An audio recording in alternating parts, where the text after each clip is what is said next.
Good morning, welcome to స్వతంత్ర. నేను మురళి. ముందుగా హెడ్లైన్స్ చూద్దాం. నేడు ప్రజాపాలనపై సీఎం రేవంత్ సమీక్ష. ప్రత్యేక వెబ్సైట్ ప్రారంభించబోతున్న సీఎం.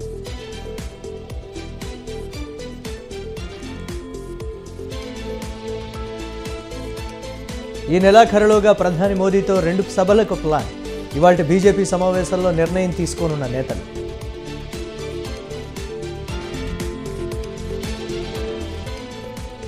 నేడు రేపు మంగళగిరి పార్టీ ఆఫీసులో జనసేన సమావేశాలు. రేపు చంద్రబాబుతో కలిసి సీఈసీని కలవనున్న పవన్ కళ్యాణ్.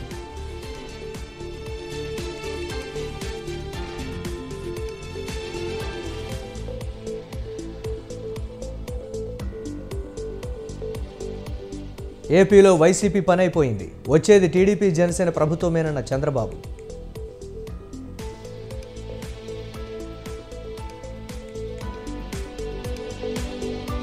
అంగన్వాడీలు విధుల్లో చేరేందుకు నేడు డెడ్ లైన్. సమ్మె విరమించేది లేదంటున్న అంగన్వాడీలు.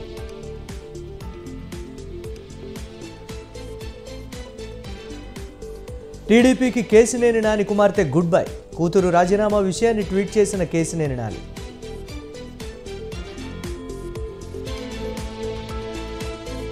సోషల్ మీడియా ట్రెండింగ్లో బాయ్కాట్ మాల్దీవ్స్. కౌంటర్స్ ఇస్తున్న ఇండియన్ సెలబ్రిటీలు.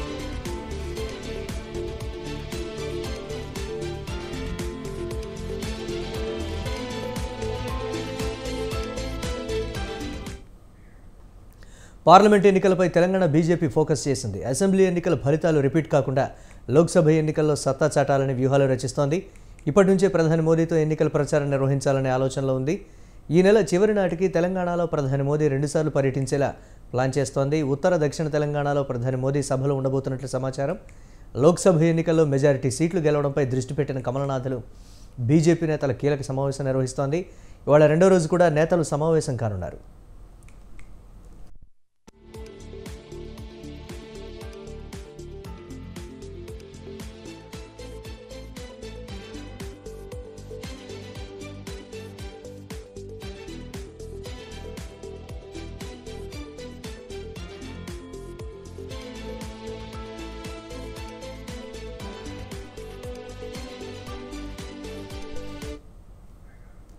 ఇదే అంశానికి సంబంధించి మరిన్ని అప్డేట్స్ మా కరెస్పాండెంట్ శ్రీనివాస్ మరిన్ని అప్డేట్స్ అందిస్తారు. శ్రీనివాస్, ప్రధాని సభలు ఎక్కడెక్కడ ఉండబోతున్నాయి? ఏర్పాట్లపై మీ దగ్గర ఉన్న సమాచారం ఏంటి?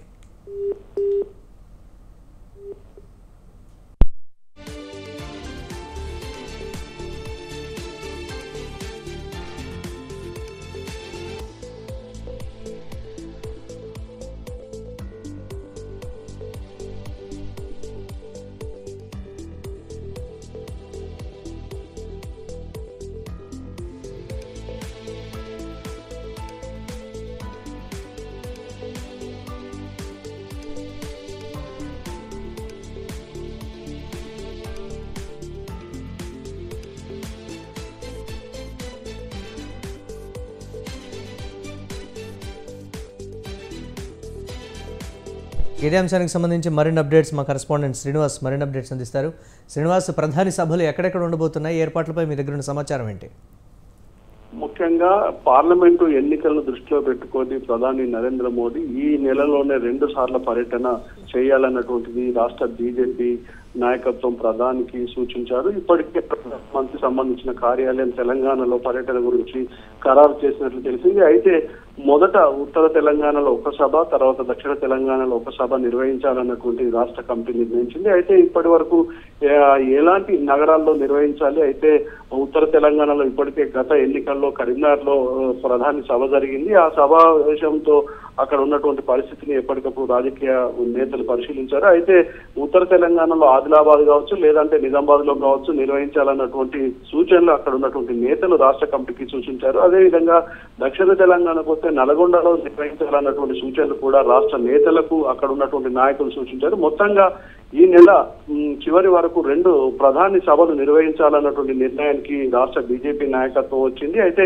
ఆ నగరాల గురించి ఇప్పటి వరకు అయితే ఒక స్పష్టత లేదు. త్వరలోనే ఈ ప్రకటన చేసే అవకాశం ఉంది. ప్రధాని కేవలం పార్లమెంట్ ఎన్నికలను దృష్టిలో కాకుండా అధికారికంగా కూడా పర్యటించే అవకాశాలు ఉన్నటువంటి సమాచారం ఉంది.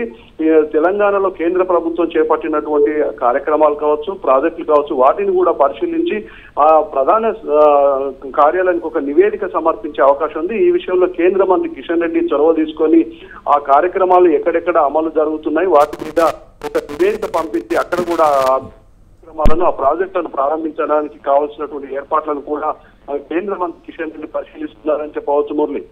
రైట్, అంటే ఇవాళ బీజేపీ సమావేశంలో ఏ అంశాల మీద ప్రధానంగా చర్చించేటువంటి అవకాశం ఉంది? ముఖ్యంగా అసెంబ్లీ ఎన్నికల్లో చవిచూసినటువంటి ఓటమి కావచ్చు, లేకపోతే పెరిగినటువంటి ఓటు శాతానికి సంబంధించి కూడా ఒకంత సంతృప్తిగా ఉన్నామని కిషన్ రెడ్డి గతంలో కూడా చెప్పినటువంటి పరిస్థితి ఉంది. ఎటువంటి వ్యూహంతో ముందుకు వెళ్లే ఛాన్సెస్ ఉన్నాయంటారు? ముఖ్యంగా గత అసెంబ్లీ ఎన్నికల్లో ఫలితాలను సమీక్షించడంతో పాటు రానున్న పార్లమెంటు ఎన్నికలను దృష్టిలో పెట్టుకుని బీజేపీ ఈ రోజు కోర్ కమిటీ సమావేశం జరుగుతుంది. ఇందులో జాతీయ నేతలు ఇటు తెలంగాణ ఇన్ఛార్జి తరుణ్ చుగ్, సునీల్ బన్సాలి కూడా పాల్గొంటారు.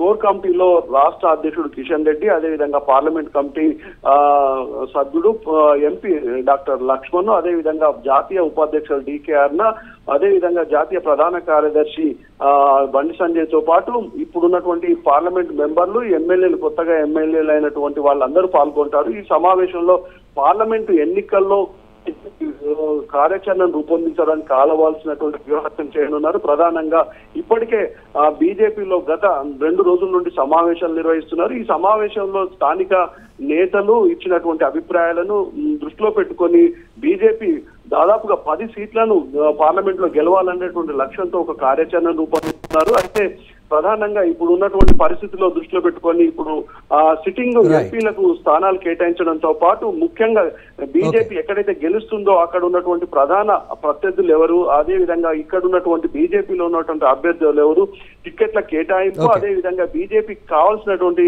కార్యాచరణని ఈ సమావేశంలో చర్చించనున్నారు. అదే విధంగా ఇక్కడ ఉన్నటువంటి రాజకీయ పరిస్థితులను, అంటే ఈ మధ్యలో అధికారం మారడంలో కాంగ్రెస్ ఇక్కడ అధికారంలోకి రావడం వల్ల ప్రస్తుతం నెల రోజులు కాబట్టి ప్రభుత్వం ఏర్పడింది కాబట్టి ఇక్కడ కాంగ్రెస్ ని ఏ విధంగా వాళ్ళు అటాక్ చేయాలి, ఏ విధమైనటువంటి హామీలు ఇచ్చింది, ఇప్పటి వరకు అమలు చేసినటువంటి అంశాల మీద కూడా కింది స్థాయిలో, గ్రామ స్థాయిలో ఎలాంటి విమర్శలు చేయాలి అన్నటువంటి ఆలోచనతో కూడా కింది స్థాయి కార్యకర్తలకు కూడా ఒక శిక్షణ తరగతులు లాంటి ఏర్పాటు చేసే అవకాశం ఉంది. ఇప్పటికే మండల స్థాయి, అదే విధంగా జిల్లా స్థాయి నాయకుల సమావేశాలు నిర్వహించారు.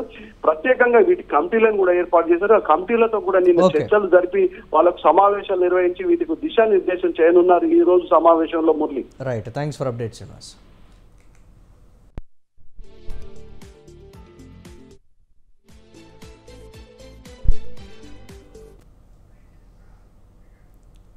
టీడీపీకి Kesineni Nani family goodbye చెప్పనుంది. కేసినేని నాని బాటలోనే కుమార్తె శ్వేత కూడా నడవనున్నారు. కూతురు రాజీనామా విషయాన్ని కేసినేని నాని ట్విట్టర్ ద్వారా తెలిపారు. ఆమె కార్పొరేటర్ పదవికి రాజీనామా చేసి టీడీపీ పార్టీకి సైతం రాజీనామా చేయనున్నారు. తనకు కార్పొరేటర్ పదవి వచ్చేలా సహకరించిన ఎమ్మెల్యే గద్దె రామ్మోహన్ రావుకి కృతజ్ఞతలు తెలియజేయనున్నారు కేసినేని శ్వేత.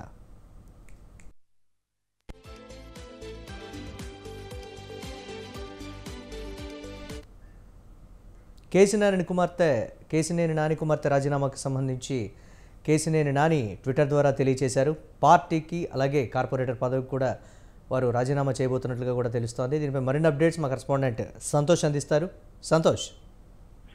Thank you Murali. ఏదైతే కేసినేని నాని కుటుంబం అయితే కనుక టీడీపీకి పూర్తిగా దూరంగా ఉండాలని కోరుకుంటుంది. ఏదైతే ఇప్పటికే కేసినేని నాని గుడ్ బై చెప్పిన నేపథ్యంలో తన కూతురు సైతం కూడా ఏదైతే టీడీపీకి అదేవిధంగా కార్పొరేటర్ పదవికి కూడా తాను రాజీనామా చేస్తున్నట్టు కూడా ప్రకటించడం కూడా జరిగింది. ఏదైతే 2021లో జరిగినటువంటి మున్సిపల్ కార్పొరేషన్ ఎన్నికల్లో తను విజయం సాధించిన నేపథ్యంలో తనకి మేయర్ పదవి ఆశించినప్పటికీ కూడా పదవి దక్కలేదు. అయితే రానున్న ఎన్నికల్లో కూడా తను సీటు ట్రై చేస్తున్నారు అన్న ఏదైతే సమాచారం అనేది కూడా పెద్ద ఎత్తున అయితే కనుక దుమారం రేపిన నేపథ్యంలో తను ఇప్పుడు పూర్తిగా అయితే కనుక టీడీపీకి దూరంగా ఉండాలని కోరుకుంటుంది. ఏదైతే తండ్రి బాటలోనే తాను కూడా పయనించాలి ఉండాలని చెప్పి కోరుకుంటా ఉంటుంది. అయితే ఇప్పుడు కేశినేని కుటుంబం అయితే కనుక టీడీపీకి దూరంగా ఉంటున్న నేపథ్యంలో ఇటు ఏ విధంగా ఉండబోతుంది, విజయవాడ రాజకీయాలన్నీ కూడా శరవేగంగా మార్పు చెందుతున్న పరిస్థితులు ఏర్పడుతూ ఉన్నాయి. అయితే కేశినేని నానికి సంబంధించినటువంటి వర్గీయులు ఇప్పుడు ఎటువైపు ఉంటారు ఏంటి అన్న దానిపై అయితే కనుక తీవ్ర ఉత్కంఠ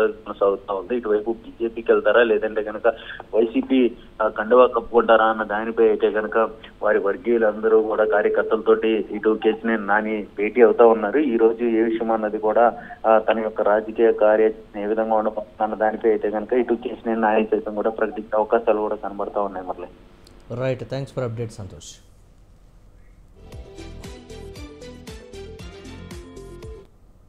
యశోద ఆసుపత్రిలో చికిత్స పొందుతున్న మంత్రి కోమటిరెడ్డి వెంకటరెడ్డిని సీఎం రేవంత్ రెడ్డి పరామర్శించారు. ఆయన ఆరోగ్య వివరాలు అడిగి తెలుసుకున్నారు.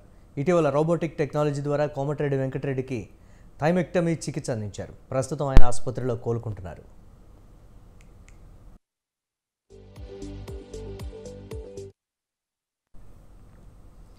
పార్లమెంట్ ఎన్నికల్లో అధిక సీట్లే లక్ష్యంగా బీఆర్ఎస్ సమావేశాలు కొనసాగుతున్నాయి. పార్లమెంటు నియోజకవర్గాల వారీగా తెలంగాణ భవన్లో భేటీలు కొనసాగుతున్నాయి. ఇందులో భాగంగా ఇప్పటికే కరీంనగర్, పెద్దపల్లి, జహీరాబాద్, చేవెళ్ల నియోజకవర్గాల నేతలతో పార్టీ అధిష్టానం భేటీ అయింది.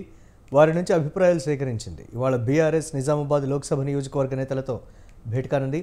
సమావేశంలో లోక్సభ ఎన్నికల కార్యాచరణపై చర్చించనున్నారు.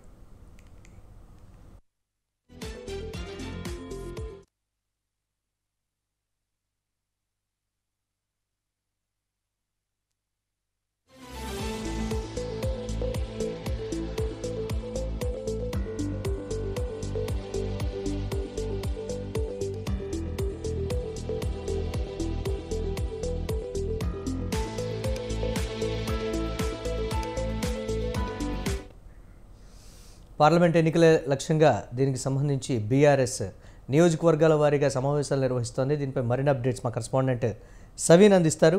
సవీన్, బీఆర్ఎస్ పార్టీ ఇప్పటికే పార్లమెంట్ నియోజకవర్గాల వారీగా సమీక్షా సమావేశాలు నిర్వహిస్తోంది. ముఖ్యంగా అసెంబ్లీ ఎన్నికల్లో ఓటమి పాలైన తర్వాత బీఆర్ఎస్ పార్టీ కార్యకర్తల్లో ఉన్నటువంటి నిస్తేజాన్ని, నిరుత్సాహాన్ని పోగొట్టేందుకు పార్లమెంట్ నియోజకవర్గాల వారీగా సమీక్షలకు శ్రీకారం చుట్టింది. తెలంగాణ భవన్లో ప్రతి పార్లమెంట్ నియోజకవర్గానికి సంబంధించి 7 అసెంబ్లీ నియోజకవర్గాలు ఉంటాయి. 7 అసెంబ్లీ నియోజకవర్గాల్లో 70 నుండి 75 మంది ముఖ్య నేతలు, కార్యకర్తలను ఈ సమావేశాలకు ఆహ్వానిస్తున్నారు. ఆయా నియోజకవర్గాలకు సంబంధించి ఎమ్మెల్యేలు, మాజీ ఎమ్మెల్యేలతో పాటు ముఖ్య నేతలు ఈ సమావేశంలో పాల్గొంటున్నారు. ముఖ్యంగా కార్యకర్తల నుంచి కూడా అభిప్రాయాలు స్వీకరిస్తున్నారు. ఈ రోజు నిజామాబాద్ పార్లమెంట్ కు సంబంధించి సమీక్ష జరగబోతుంది. నిజామాబాద్ పార్లమెంట్ లో గత ఎన్నికల్లో మాజీ ముఖ్యమంత్రి బీఆర్ఎస్ అధినేత కేసీఆర్ కుమార్తె కల్వకుంట్ల కవిత పోటీ చేసి అనూహ్యంగా బీజేపీ అభ్యర్థి ధర్మపురి అరవింద్ చేతిలో ఓటమి పాలయ్యారు. దీంతో ఈ నియోజకవర్గంలో ఉన్నటువంటి 7 అసెంబ్లీ నియోజకవర్గాల పరిధిలో ఇటీవల జరిగిన అసెంబ్లీ ఎన్నికల్లో బీఆర్ఎస్ పార్టీ కేవలం 3 అసెంబ్లీ స్థానాల్లో మాత్రమే విజయం సాధించింది.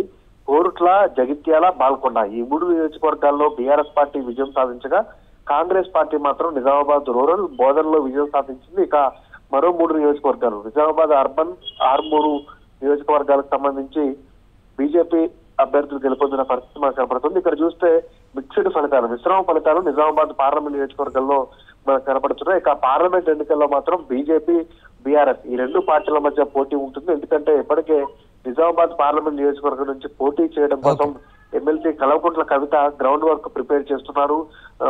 నిజామాబాద్ నియోజకవర్గంలో విస్తృతంగా పర్యటిస్తున్నారు. గతం నుంచి అసెంబ్లీ ఎన్నికల సమయంలో కూడా నిజామాబాద్ లోనే మకాం వేసి MLC Kalvakuntla Kavitha BRS party అభ్యర్థుల తరఫున ప్రచారం చేశారు. కాబట్టి ఈ రోజు నిజామాబాద్ పార్లమెంట్ నియోజకవర్గ సమీక్షలో బీఆర్ఎస్ పార్టీ పార్లమెంట్ ఎన్నికల్లో ఎట్లాంటి వ్యూహాన్ని అనుసరించాలి అనే దానిపైన దిశానిర్దేశం చేస్తున్నారు. ముఖ్యంగా నిజామాబాద్ లోక్సభ స్థానాన్ని కైవసం చేసుకోవడం కోసం బీఆర్ఎస్ పార్టీ ప్రత్యేకంగా వ్యూహాన్ని రచిస్తుంది. గత ఎన్నికల్లో బీజేపీ అభ్యర్థి చేతిలో కల్వకుంట్ల కవిత ఓడిపోయారు కాబట్టి ఈసారి ఖచ్చితంగా బీజేపీని ఓడించాలనే కృతనిశ్చయంతో బీఆర్ఎస్ పార్టీ ముందుకెళ్తుందని చెప్పుకోవచ్చు. Right, thanks for updates Saveen.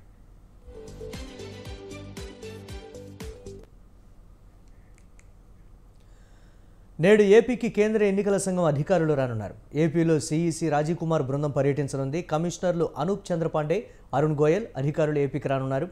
రేపు, ఎల్లుండి సార్వత్రిక ఎన్నికలపై కీలక సమావేశాలు నిర్వహించనున్నారు. రేపు రాజకీయ పార్టీల నేతలతో ఈసీ బృందం సమావేశం కానుంది. ఎన్నికల ఏర్పాట్లు, ఓటర్ల జాబితాలో ఫిర్యాదులపై సీఈఓ, కలెక్టర్లు, ఎస్పీలతో సమీక్షించనున్నారు. ఎన్నికల ఏర్పాట్లపై ఎల్లుండి సీఈఓ ప్రజెంటేషన్ ఉండబోతోంది.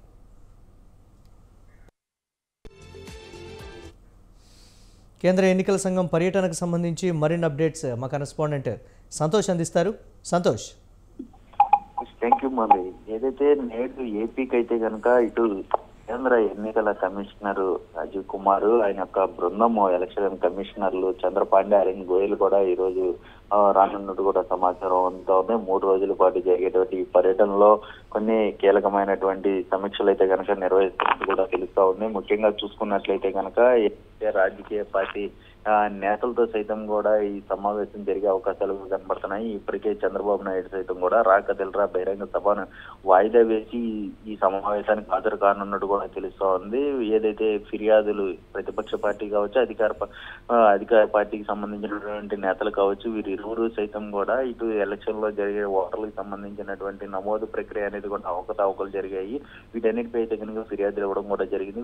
వీటిపై కూడా సమీక్ష నిర్వహించి వారికి తెలియజేసే అవకాశాలు కూడా కనబడతా ఉన్నాయి. మరోవైపు చూసుకున్నట్లయితే కనుక ఇటు జిల్లా యంత్రాంగం అంటే కలెక్టర్లతో పాటు ఇటు ఎస్పీలు సైతం కూడా ఇటు ఈ సమావేశం నిర్వహించినట్టు కూడా తెలుస్తా ఉంది. సిఎస్ సైతం కూడా హాజరయ్యే అవకాశాలు కూడా కనబడతా ఉన్నాయి. ఈ సమీక్ష అనేది కూడా ఎంతో ప్రాముఖ్యత సంతరించుకుందని చెప్పుకోవచ్చు. ఎందుకంటే రానున్న సార్వత్రిక ఎన్నికలు సమీపిస్తున్న నేపథ్యంలో ఈ యొక్క సమావేశం అనేది కూడా ఎంతో ప్రాముఖ్యతతో కూడిందని చెప్తా ఉన్నారు. ఏదేమైనప్పటికీ చూసుకున్నట్లయితే కనుక దీనికి సంబంధించినటువంటి అంశం అనేది కూడా సీఈఓ రాజీవ్ కుమార్ మీనా అనేది కూడా వెల్లడించినట్టు కూడా తెలుస్తా ఉంది.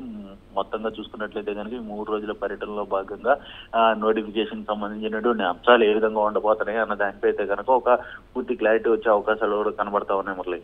Right, thanks for updates Santosh.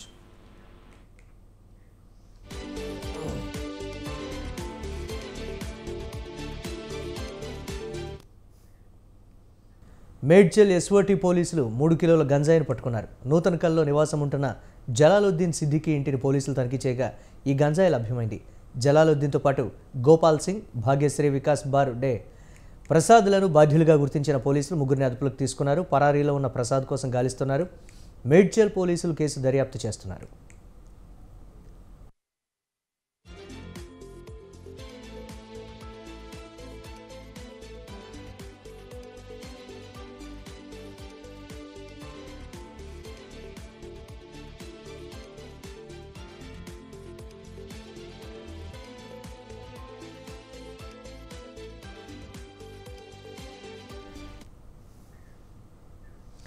ప్రముఖ శైవ క్షేత్రం శ్రీకాళహస్తీశ్వర స్వామిని కుటుంబ సమేతంగా దర్శించుకున్నారు ప్రముఖ సినీ దర్శకులు కె రాఘవేంద్రరావు. అంతకుముందు రాహుకేతు పూజలో పాల్గొన్న ఆయన అనంతరం స్వామి అమ్మవార్లను దర్శించుకుని మొక్కులు చెల్లించుకున్నారు. ఆలయ అధికారులు తీర్థ ప్రసాదాలు అందజేయగా వేద పండితులు వేదాశీర్వచనం అందించారు.